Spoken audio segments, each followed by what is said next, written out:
नमस्कार दोस्तों, आज मैं आप लोगों के लिए लेकर आई हूँ सुभद्रा कुमारी चौहान द्वारा लिखी गई कहानी एक्सीडेंट। 6 बजने को 6 मिनट। कुसुम ने जल्दी से चाय का प्याला रख दिया। वह एक ही घूंट पी पाई थी। आकर देखा बरसाती में कार खड़ी थी, पर ड्राइवर का पता न था। उसने 1-2 बार हॉर्न दिया, फिर बड़ी तेजी से वो मोटर लेकर चल दी। ड्राइवर 1 मिनट के बाद आया। कुछ दूर पर कुसुम की कार धूल उड़ा रही थी। इधर से कुसुम की कार बहुत तेजी से जा रही थी, उधर से किसी और की गाड़ी ने रास्ता काटा। परिणाम यह हुआ कि चौरास्ते पर बिजली के खंभे से दोनों गाड़ियां टकराईं। दोनों ने बचाने का प्रयत्न किया, परंतु निष्फल। कुसुम की कार के सामने का कांच फूट गया और सामने का कुछ हिस्सा भी टूट गया। कार और वह अपना बेग खोकर मुर्दे की तरह पड़ी रही। कुसुम के सिर और माथे पर चोट आई। दूसरी कार का एक मड गार्ड भर टूटा पड़ा था। बाकी सब कुछ ठीक था। उस गाड़ी के दोनों व्यक्ति कार पर से उतरकर खड़े हो गए। एक पुरुष था और दूसरी स्त्री। कुसुम के चेहरे पर क्रोध का भाव था और पुरुष के चेहरे पर कौतूहल के साथ यह भाव था कि वह गलत रास्ते पर थी। उसने बचाना चाहा, फिर भी कुसुम ने कार लड़ा ही दी। कुसुम के सिर के बहते हुए खून को देखकर तुरंत ही पुरुष ने अपनी रुमाल उसके सिर से कसकर बांध दी। फिर नम्रता से बोला, आप मेरी कार पर बैठ जाइए। डॉक्टर के घर से आपके सिर पर पट्टी बंधवाने के बाद आप जहाँ कहेंगे वहाँ पहुँचा दूंगा। खाक पहुँचा देंगे आप? कुसुम झुझला कर बोली। मुझे 6 बजे कॉलेज पहुँचना था, वहाँ लोग मेरी प्रतीक्षा में होंगे। तो आप ही कुसुम देवी हैं? आपसे मिलकर प्रसन्नता हुई, पुरुष ने कहा। जी हाँ, मैं कुसुम देवी हूँ, धन्यवाद। और आपकी तारीफ? शिष्टाचार के तौर पर कुसुम ने पूछा। मैं हूँ प्राणनाथ सहगल, पुरुष ने उत्तर दिया। कुसुम जैसे चौंक उठी। प्राणनाथ? शराबी प्राणनाथ, दुराचारी प्राणनाथ। कुसुम ने आंखें उठाकर ध्यान से प्राणनाथ की ओर देखा। प्राणनाथ के विषय में तो उसने बहुत कुछ सुना है।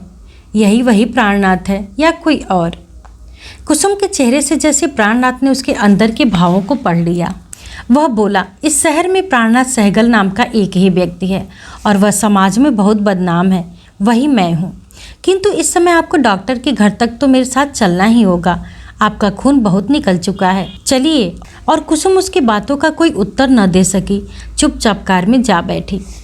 प्राणनाथ ने कुसुम को ले जाकर डॉक्टर के यहाँ पट्टी बंधवाई और फिर उसके साथ उसको घर छोड़ दिया। कुसुम उस दिन कॉलेज न जा सकी। इस घटना के कुछ ही दिन बाद एक दिन शाम को कुसुम का भाई, जो उससे 2 साल बड़ा था, बड़े गुस्से में आया और बोला, कुसुम, तुम बड़ी हो और समझदार भी हो। प्राणनाथ कितना बदनाम है यह तुम जानती हो। उसके साथ कार में बैठकर तुम्हें कहीं नहीं जाना चाहिए था। कुसुम ने कहा, पर भैया, जिस दिन मेरी मोटर लड़ गई थी उसी दिन मैं उसकी कार में डॉक्टर के घर गई थी और तो मैं कभी कहीं नहीं गई। खैर, अब इस बात का ध्यान रखना, उसके भाई ने कहा, और बात यहीं ख़त्म भी हो गई। पर संयोग की बात, उसके दूसरे ही दिन कुसुम अपनी कुछ सहेलियों के साथ पिकनिक पर गई। लौटते समय दूसरी लड़कियों को उनके मकानों पर उतारकर जब वो वापस आ रही थी तो ठीक प्राणनाथ के बंगले के सामने ही उसकी मोटर का पेट्रोल खत्म हो गया। कुसुम यह न जानती थी कि बंगला किसका है। उसके साथ कोई नौकर भी न था। लाचार उसे उस बंगले वाले से सहायता लेनी ही पड़ी। इसी मतलब से वो फाटक के अंदर गई। सामने ही वर्दी लगाए एक चपरासी खड़ा था। अंदर से संगीत की ध्वनि आ रही थी। स्वर किसी स्त्री का था। कुसुम बंगले में इस प्रकार गई जैसे बंगले की स्वामिनी हो।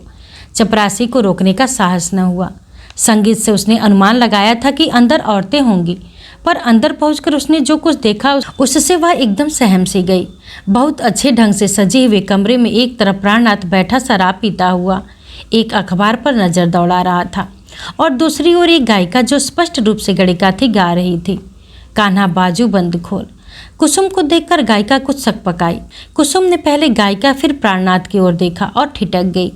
प्राणनाथ ने भी कुसुम को देखा। वह खड़ा हो गया और बोला, कौन? आप हैं कुसुम देवी? आप यहाँ कैसे? फिर तुरंत ही उसने गायिका से कहा, बाहर के कमरे में जाकर बैठो। चपरासी से तांगे के लिए कह दो, आने पर चली जाना। और मनी बैग से 2 10-10 रुपए के नोट निकालकर उसे दे दिए।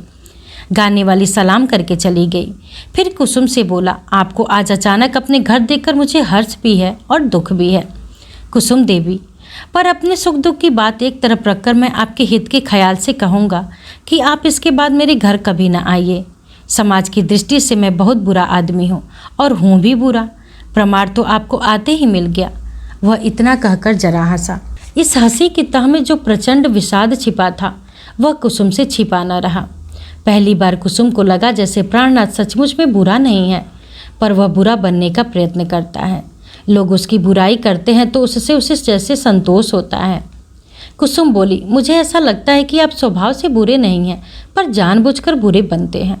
मार्मिक दृष्टि से कुसुम की ओर देखते हुए प्राणनाथ बोला, मैं बहुत बुरा हूँ, आप मुझे अच्छा न समझिए। यदि आप मुझे बुरा न समझेंगी तो मुझे दुख होगा। जरा ठहर कर, अरे हाँ, यह तो बतलाइए कि आपकी क्या खातिर की जाए, चाय लेंगी या शरबत? कुसुम ने कहा, मुझे कुछ न चाहिए, अभी पिकनिक से खूब खा पी कर आ रही हूँ, पर मेरी मोटर को शरबत चाहिए। प्राणनाथ ने उसी समय उसकी मोटर में पेट्रोल डलवा दिया। कुसुम कुछ कहना चाहती थी पर संकोचवश बोल न सकी। अंत में बहुत हिम्मत करके उसने कुछ पूछ ही लिया, आप इन गाने वालियों को क्यों बुलाते हैं? क्या रेडियो नहीं है?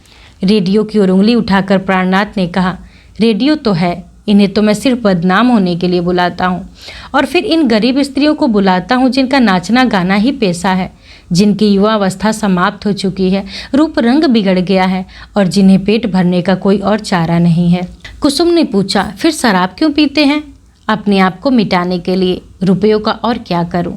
प्राणनाथ ने विरक्ति के साथ उत्तर दिया, मैं इन दोनों बातों को पसंद नहीं करती। आपके पास बहुत रुपया है तो मुझे दे दीजिए ना, मैं उनका सद्व्यय करूंगी। अधिकार के स्वर में कुसुम बोली। फिर आप ही अब शर्मा गई। उसे चाहने न चाहने का अधिकार ही क्या है? प्राणनाथ हंस पड़ा।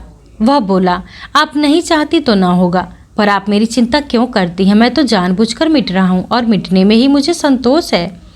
पर इसका कारण क्या है? आग्रह के साथ कुसुम ने पूछा। कारण बहुत बड़ा है, जल्दी में मैं बतला ना सकूँगा। आप घर जाइए, रात हो रही है, आपके घर वाले चिंतित होंगे। कहते हुए स्वयं प्राणनाथ ने दरवाजे का पर्दा हटा दिया। कुसुम बाहर निकली। प्राणनाथ भी आया। कुसुम की कार बरसाती में ही खड़ी थी। इस कृपा के लिए धन्यवाद कुसुम देवी, प्राणनाथ ने कहा। मैं आपसे फिर मिलूंगी, कहती हुई कुसुम ने मोटर चला दी। घर पहुंचकर कुसुम कई दिनों तक सोचती रही। उसे प्राणनाथ जितना बदनाम था उतना बुरा न जान पड़ा। बात व्यवहार में वह बिल्कुल भद्र पुरुष था। उसकी बुराई करने वालों से प्राणनाथ ही उसे अधिक शिष्ट जान पड़ा।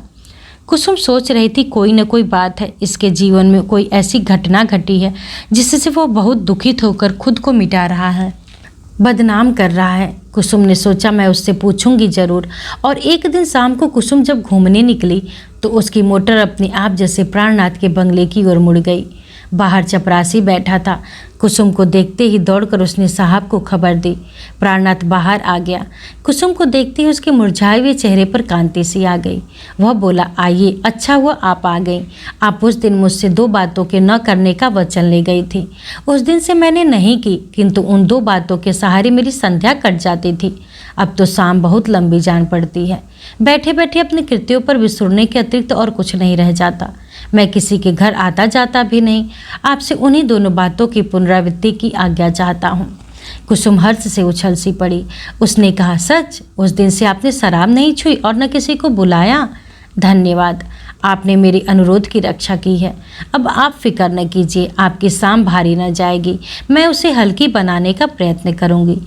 इसके लिए आपको धन्यवाद। पर आप आज भी तो किसी पिकनिक से नहीं आ रही हैं ना? नहीं, चाय पीऊँगी मैं, बनवाइए। प्राणनाथ ने रसोइयों को बुलाकर चाय बनवाने को कहा। कुसुम कुछ सोचकर बोली, हाँ, मैं आपसे वह कारण पूछना चाहती हूँ। यदि आपको कोई विशेष कष्ट न हो तो बतलाइए कि आपने अपने ऊपर इतना अत्याचार क्यों किया है? बुरे न होकर भी क्यों बुरे बन रहे हैं? दुराचारी न होकर भी क्यों अपने आप को दुराचारी साबित कर रहे हैं? इसकी एक कहानी है कुसुम देवी। एक दीर्घ विश्वास के साथ प्राणनाथ ने कहा, मैंने एक स्त्री का जीवन बर्बाद किया है और बर्बाद करने के बाद अपनी जिम्मेदारी नहीं समझी। उस पर व्यर्थ का संदेह किया, उसे सताया और बड़े ही नाजुक समय में उसकी ओर से इतना उदासीन रहा, उसकी बातों को ठुकराया कि शायद वह गली गली टुकड़े मांगने तक को विवश हो गई हो। एक घटना ने मेरे संदेह को दूर कर दिया। मैंने अपनी गलती समझी और जाना कि वह बिल्कुल निर्दोष है। उसके साथ बड़ा अन्याय किया गया है। मैं उससे क्षमा मांगने उसे लाने के लिए गया, किंतु तब तक उसका वहाँ पता ही न था। कहीं भी पता नहीं लगा, न जाने वह कहाँ गई। इस ख्याल से भी मैं बहुत सी औरतों के यहाँ गया कि न जाने कहाँ किस अवस्था में मुझे रुक्मिणी मिल जाए। मैं उसका अपराधी हूँ, कम से कम उससे क्षमा तो मांग सकूँगा। कुसुम ने कहा, बस बहुत हो चुका, आपने अपने ऊपर काफ़ी अत्याचार किया है, अब आप यह न कर सकेंगे। आपने एक स्त्री के साथ अत्याचार किया है, कष्ट मुझे भी हुआ है, पर आप अपने ऊपर जो अत्याचार करते हैं उससे भी मुझे कष्ट होता है। अच्छा, मैं आपको कल अपने घर चाय के लिए निमंत्रित करती हूँ।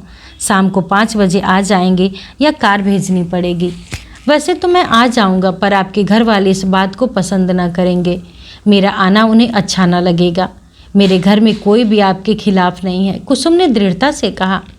मेरे भैया जरा कुछ ऐसा वैसा कह रहे थे, पर मैंने उन्हें समझा दिया है। सभी आपसे मिलना चाहते हैं। कल आप आएंगे ना? जी हाँ, आऊँगा, ठीक 5 बजे। दूसरे दिन कुसुम ने चाय के लिए बड़ी तैयारी की। बहुत तरह की मिठाइयाँ और फल इत्यादि मंगवाए। कुसुम को पहले तो प्राणनाथ पर तरस आता था, अब वह उससे कुछ प्रेम भी करने लगी। उसने अपनी कुछ सहेलियों को भी बुलाया था।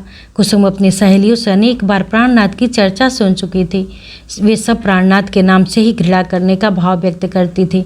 कुसुम उन्हें दिखला देना चाहती थी कि जिस प्राणनाथ को वे शराबी, बदमाश और वासना का कीट समझती हैं, वास्तव में प्राणनाथ वैसा नहीं है।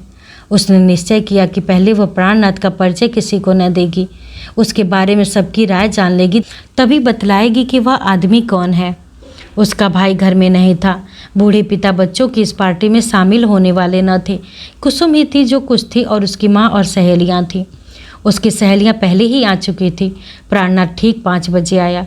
प्राणनाथ बहुत गोरा और देखने में सुंदर था। कुछ देर इधर उधर की बात करने के बाद कुसुम ने अपनी परिचारिका भामा को चाय लाने को कहा। कुसुम देख रही थी कि उसकी सहेलियों में से कोई भी प्राणनाथ से जंगली जानवर या हवा की तरह नहीं डरती हैं, किंतु खुलकर स्नेह के साथ बात कर रही थी।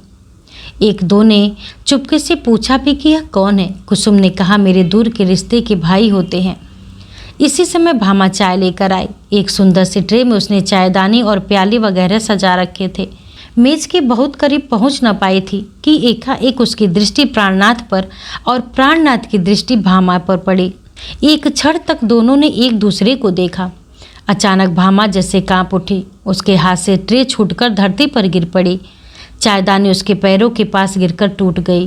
प्याले दूर दूर तक कमरे में बिखर गए। भामा निर्जीव सी वहीं धरती पर बैठ गई। प्राणनाथ के मुंह से एक चीख के साथ निकल पड़ा, रुक्मिणी!